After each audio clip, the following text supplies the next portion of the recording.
Dear children, now I'm going to begin with the third video of your lesson, The Enemy.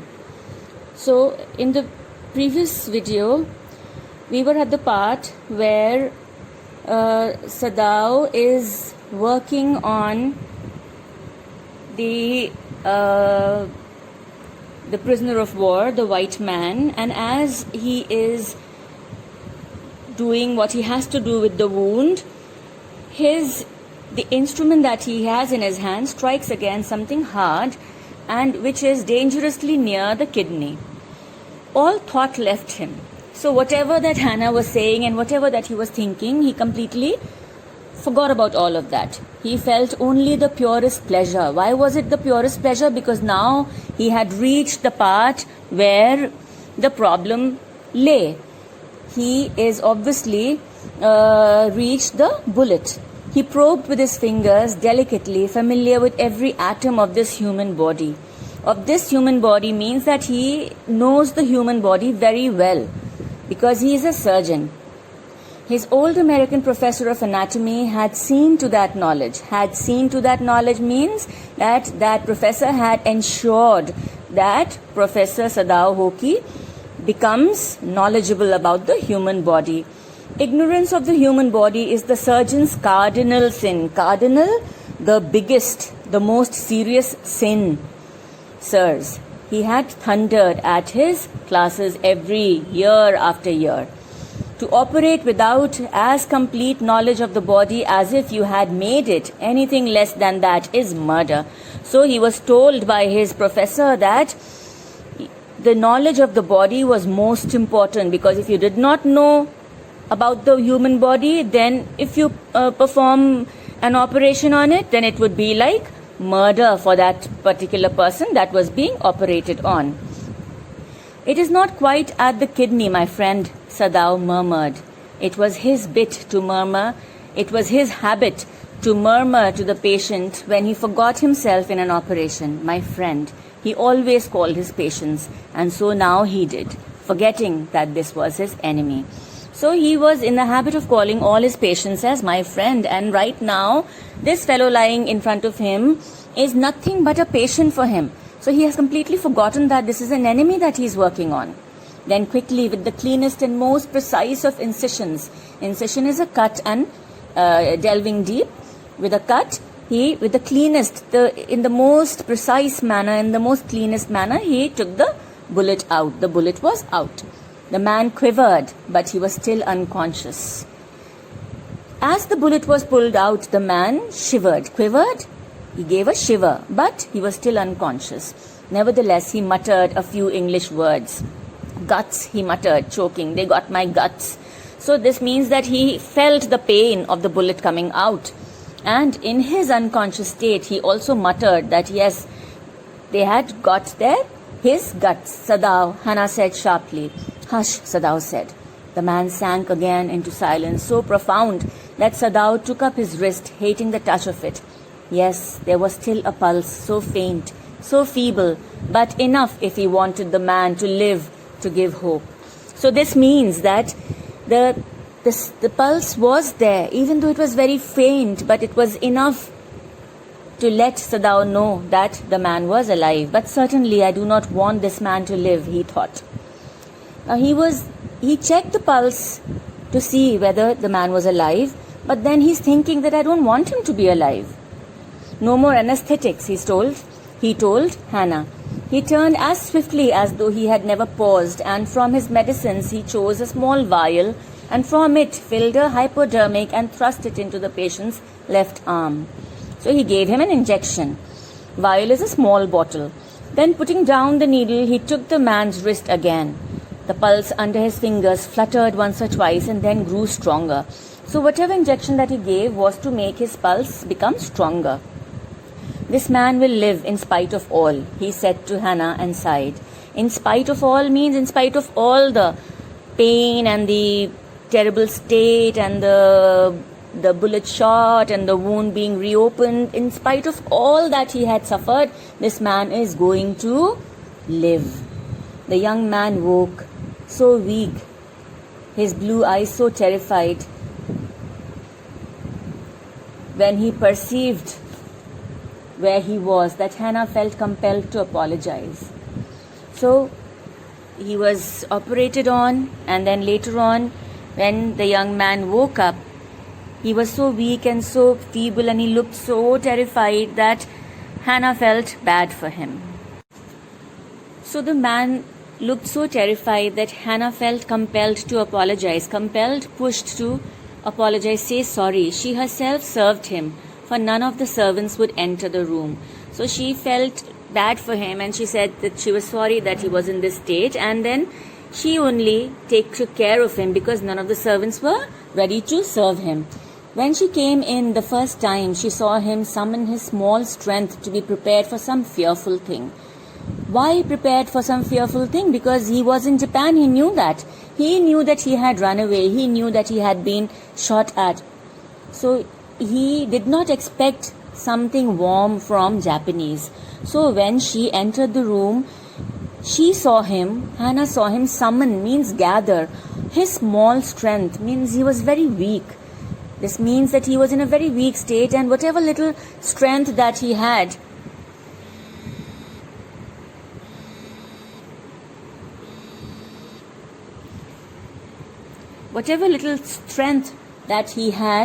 he just gathered it to be prepared for anything fearful that would happen. Don't be afraid, she begged him softly. How come you speak English? He gasped. I was a long time in America, she replied. So he was quite surprised to find her speaking in English, and she told him why and how. She saw that he wanted to reply to that, but he could not, and so she knelt and fed him gently from the porcelain spoon. He ate unwillingly, but still he ate, because he knew that he had to eat to gather strength. Now you will soon be strong, she said, not liking him, and yet moved to comfort him. Moved to comfort him means she did not like him, but still she felt compelled to give him comfort. Why? Because she was the wife of a surgeon, and she was very much like her husband. So she wanted to serve this man because the husband had saved his life, and they both were compassionate people, the couple. He did not answer. When Sadao came in the third day after the operation, he found the young man sitting up, his face bloodless with the effort. He made the effort of sitting up, so his face had gone pale. Lie down, Sadao cried. Do you want to die? He forced the man down gently and strongly and examined the wound. You may kill yourself if you do this sort of thing, he scolded. What sort of thing? They're trying to move around, trying to sit up, and the wound, and disturb the wound that he had, that Dr. Sadao had worked on. What are you going to do with me? The boy muttered. He looked just now barely 17, so he looked very young, and just 17, very young. Are you going to hand me over? He means, are you going to hand me over to the police? For a moment, Sadao did not answer. He finished his examination and then pulled the silk quilt over the man. I do not know myself what I shall do with you, he said. I ought, of course, to give you to the police. I ought means I should, of course, give you over to the police. You are a prisoner of war. No, do not tell me anything. When she said, do not tell me anything, when he said, do not tell me anything, it's obvious that the young man, was about to speak. He put up his hand and he saw the young man was about to speak. As he saw the young man was about to speak. Do not even tell me your name unless I ask it. They looked at each other for a moment, and then the young man closed his eyes and turned his face to the wall. Okay, he whispered, his mouth a bitter line. Bitter line, his mouth a bitter line, because he was in pain. He was sad. He was in a state where he did not know what tomorrow was going to bring, what the next moment was going to bring. Outside the door, Hannah was waiting for Sadao. He saw at once that she was in trouble. Sadao, Yumi tells me the servants feel they cannot stay if we hide this man here anymore, she said. She tells me that they are saying that you and I were so long in America that we have forgotten to think of our own country first. They think we like Americans. So she says that Yumi is saying that the servants are fearing that since they were in America, so they have they have started to like Americans, and they are not being true to that. Yumi was telling that servants are thinking that we are not true to our country. It is not true, Sadao said harshly. Americans are our enemies. But I have been trained not to let a man die if I can help it. Because he was a surgeon, he could not let someone die in front of him. And then the doctors take this oath of not being affected by anything where serving their patient is concerned. The servants cannot understand that, she said anxiously. No, he agreed. So what is it that the servants cannot understand? That Sadao was a surgeon, and for him, any patient was just a patient. So a patient was not a Japanese or an American or an Englishman, nothing. A patient was a patient. But they both discussed that the servants would not understand this. Neither seemed able to say more, and somehow the household dragged on. The servants grew more watchful. Their courtesy was as careful as ever, but their eyes were cold upon the pair to whom they were hired. Means the servants were there, but they had become more watchful, means they looked more careful. They were always wishing them, but there was not that warmth in their wishes anymore. They were more cold now with their masters. It is clear that our master ought to do what our master ought to do, the old gardener said one morning. He had worked with flowers all his life and had been a specialist too in moss. For Sadao's father, he had made one of the finest moss gardens in Japan, sweeping the bright green carpet constantly so that not a leaf or a pine needle marred the velvet of its surface. So these lines here show that this gardener was a very old servant of the household. He was there even when the father was alive. So he has obviously helped the father in rearing this child, Sadao Hoki. My old master's son knows very well what he ought to do. So he's saying my master's son, that is the present master, knows very well what he should be doing. He now said, pinching a bud from a bush as he spoke. When the man was so near death, why did he not let him bleed? So he should have known that he should have just let the man die when he was so near death. Why could he not let him just bleed to death? That young master is so proud of his skill to save life that he saves any life, the cook said contemptuously with a lot of hatred. Now the gardener said that master should have known what he should be doing with the man, and in answer to that, or in contemplating, the cook said that it is just that he is so proud of his skill as a surgeon that he does not care what life he saves. He is too high in his state as a surgeon, and he does not really care whether even if it is an enemy's life that he is saving, it does not really matter to him because he is so proud that he is a great surgeon. The cook said contemptuously with a lot of hatred. She split a fowl's neck skillfully and held the fluttering bird and let its blood flow into the roots of a wistaria vine. Blood is the best of fertilizers, and the old gardener would not let her waste a drop of it. So they are doing their bit of work and they are discussing about what their master should not have done or should have done. It is the children of whom we must think, Yumi said sadly. What will their fate be if their father is condemned as a traitor? Condemned is called a traitor. So what is the children's fate going to be like? There won't be any future for them. They will never be accepted by anyone if their father was condemned as a traitor.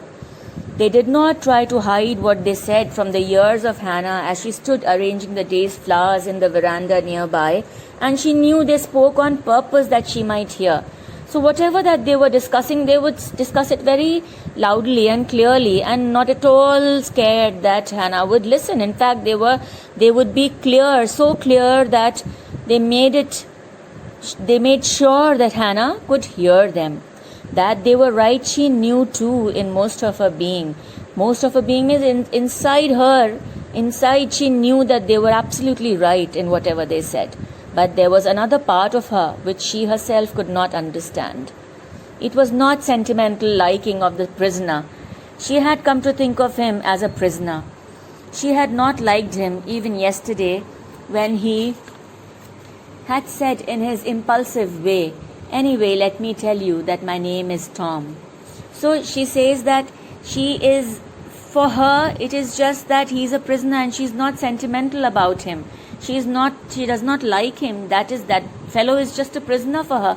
But still, there is something in her, but there was another part of her which she herself could not understand, and that part which wished that this man should live and should have a happy life. So when he had said, "Anyway, let me tell you that my name is Tom," she had only bowed her little distant bow. That is just acknowledged. She just acknowledged when he told her his name. She saw hurt in his eyes, but she did not wish to assuage it. Indeed, he was a great trouble in this house.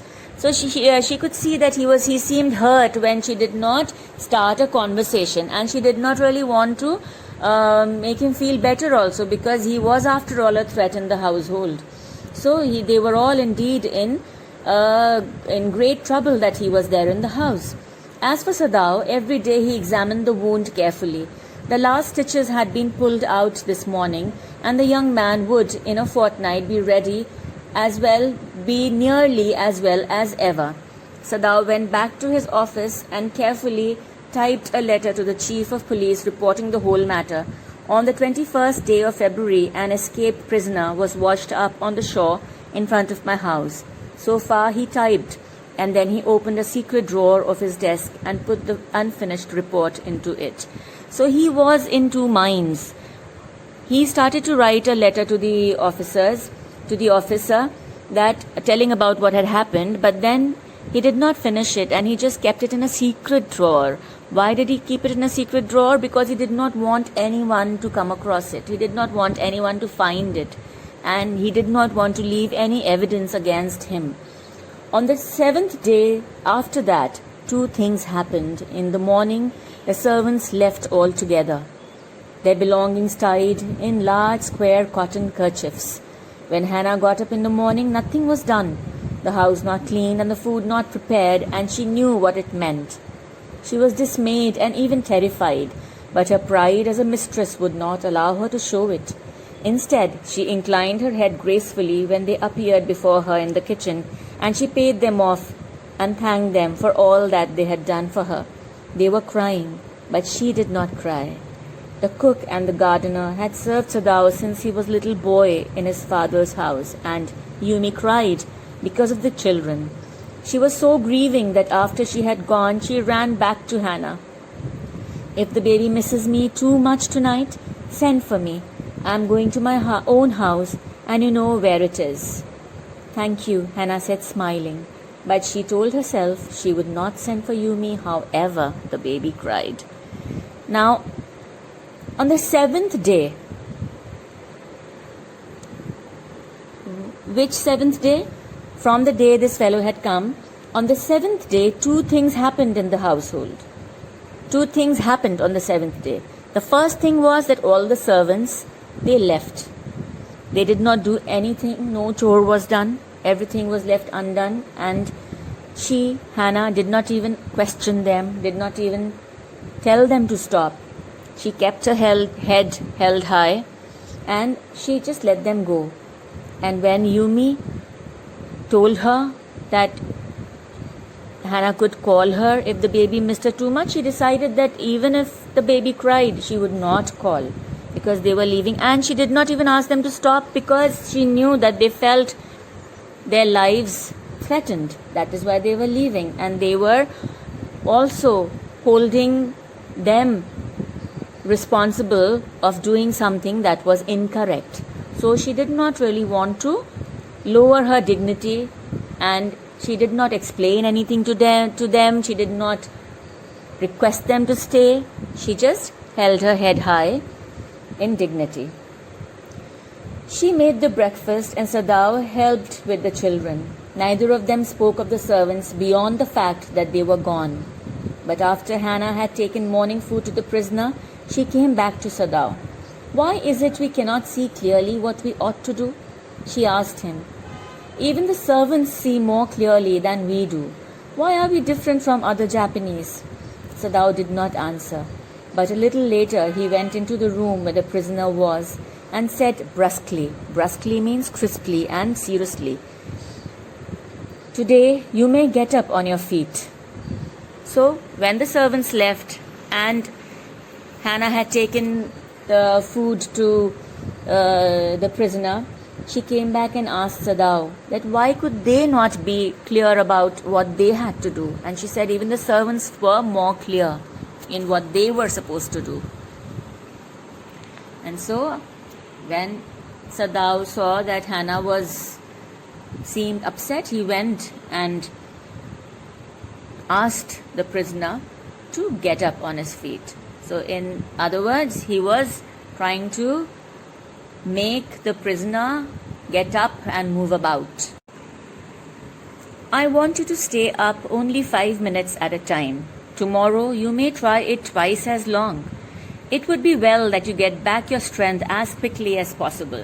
So Sadao is telling the prisoner to slowly increase the time that he should keep up and move about. And that is obviously to gain back his strength, his stamina. He saw the flicker of terror on the young face that was still very pale. Flicker, a touch of terror. "Okay," the boy murmured. Evidently he was determined to say more. "I feel I ought to thank you, doctor, for having saved my life." And now he's scared and he wants to say more, and what he says is that he thanks Sadao for saving his life. "Don't thank me too early," Sadao said coldly. So he says, "It's too early for you to thank me. So you don't have to thank me that early." He saw the flicker of terror again in the boy's eyes. Terror as unmistakable as an animal's. The scars on his neck were crimson for a moment. Those scars, what were they? Sadao did not ask. So the fellow obviously understood that Sadao was up to something and he was getting scared. And when someone is nervous and someone has a little scar or some marks on the body, especially on the neck, they become more visible. And Sadao was wondering what had given him those scars, but he obviously did not ask him because he did not want to have much to do with this prisoner, to know much about the prisoner in case he is asked later. So he was not talking much to him. He was only responsible of saving him, and that is what he had done. In the afternoon, the second thing happened. Hannah, working hard on unaccustomed labor, saw a messenger come to the door in official uniform. Unaccustomed labor means she always had servants who had done all the work. This was the first time that she was doing all this work on her own, and that is when she saw a messenger come to the door in official uniform. Her hands went weak and she could not draw her breath. She got scared. The servants must have told already. That morning only the servants had left, and she got scared that maybe the first thing the servants have done is they have complained against them. She ran to Sadao, gasping, unable to utter a word. But by then the messenger had simply followed her through the garden, and there he stood. She pointed at him helplessly. Sadao looked up from his book. He was in his office, the other partition of which was thrown open to the garden for the sudden sunshine. "What is it?" he asked the messenger, and then he rose, seeing the man's uniform. And he rose means he got up from his seat when he realized that he was in uniform. That means he was an officer and obviously had come from the palace. So to show respect, he stood up. He got up from his seat. "You are to come to the palace," the man said. "The old general is in pain again." "Oh," Hannah breathed. "Is that all?" Hannah breathed. It was a sigh of relief. So she said, "Is that all?" "All?" The messenger exclaimed. "Is it not enough? Enough that the general is in pain? Is it not enough a reason for Sadao to come to the palace? What more do you want?" This is what he means. "Indeed it is," she replied. "I'm very sorry. So I'm very sorry that he is in pain and sorry that I asked you. Is that enough? Is that all?" When Sadao came to say goodbye, she was in kitchen but doing nothing. The children were asleep and she sat merely resting for a moment, more exhausted from her fright than from work. She was just sitting because she had become very scared and just sitting idle and relaxing because she had been exhausted from the fright that she had when the officer came. I thought they had come to arrest you, she said. He gazed down into her anxious eyes. I must get rid of this man for your sake, he said in distress. Somehow I must get rid of him. Sadao goes to see the general. Of course, the general said weakly, I understand fully, but that is because I once took a degree in Princeton. So few Japanese have. I care nothing for the man, Excellency, Sadao said, but having operated on him with such success, yes, the general said, it only makes me feel you more indispensable to me. Evidently you can save anyone. You are so skilled. You say you think I can stand one more such attack as I have had today? So when Sadao reached the palace and met the general, he told the general everything about the prisoner of war. And then the general's reaction was that it just shows that you are indispensable, means that there is no other option for you. I cannot lose you. If you can save a man in such a state as that prisoner of war, so you can save just anyone. So and then he starts talking about his own health, whether he can stand a chance. Whether you say you think I can stand one more such attack as I have had today? Not more than one, Sadao said. So he says that maybe one more time you may feel that kind of pain, but not again. Then certainly I can allow nothing to happen to you, the general said with anxiety. His long, pale Japanese face became expressionless, which meant that he was in deep thought. You cannot be arrested, the general said, closing his eyes. Suppose you were condemned to death and the next day I had to have my operation? So if the general is trying to save him, it is for a very, very selfish reason. The general wanted to live, and the general knew that if he got into trouble, his health got into trouble, then only Sadao could save him. So that is the reason that he wants Sadao to live. There are other surgeons, Excellency, Sadao suggested. So he says, but there are other surgeons. None I trust, the general replied. So he said, I don't trust anyone other than you. The best ones have been trained in German by Germans and would consider the operation successful even if I died. So he said that they have been trained by Germans, and the Germans won't feel a bit moved even if they kill me, and even if I die, they will say that the surgery was successful. And he says that you are the best. That is what he means. I do not care for their point of view, he sighed. It seems a pity that we cannot better combine the German ruthlessness with the American sentimentality. Then you could turn your prisoner over to execution, and yet I could be sure you would not murder me while I was unconscious. So he says that I know that you would never let me die. The general laughed. He had an unusual sense of humor. As a Japanese, could you not combine these two foreign elements? He asked. Sadao smiled. I am not quite sure, he said. But for your sake, I would be willing to try, Excellency. So what is it? What are the two things? Ruthlessness and sentimentality. A surgeon has to be ruthless because he has to give those incisions, those cuts, and the pain also that goes along with the surgery. But the sentimentality, that give your best to try and save the one who would actually die. So he says, then Sadao says that obviously for you I'll be willing to try anything. The general shook his head. I had rather not be the test case, he said. He felt suddenly weak and overwhelmed with the cares of his life as an official in times such as these, when repeated victory brought great responsibilities all over the South Pacific. So as they were having this conversation, he seemed again overwhelmed by all the responsibilities that he has.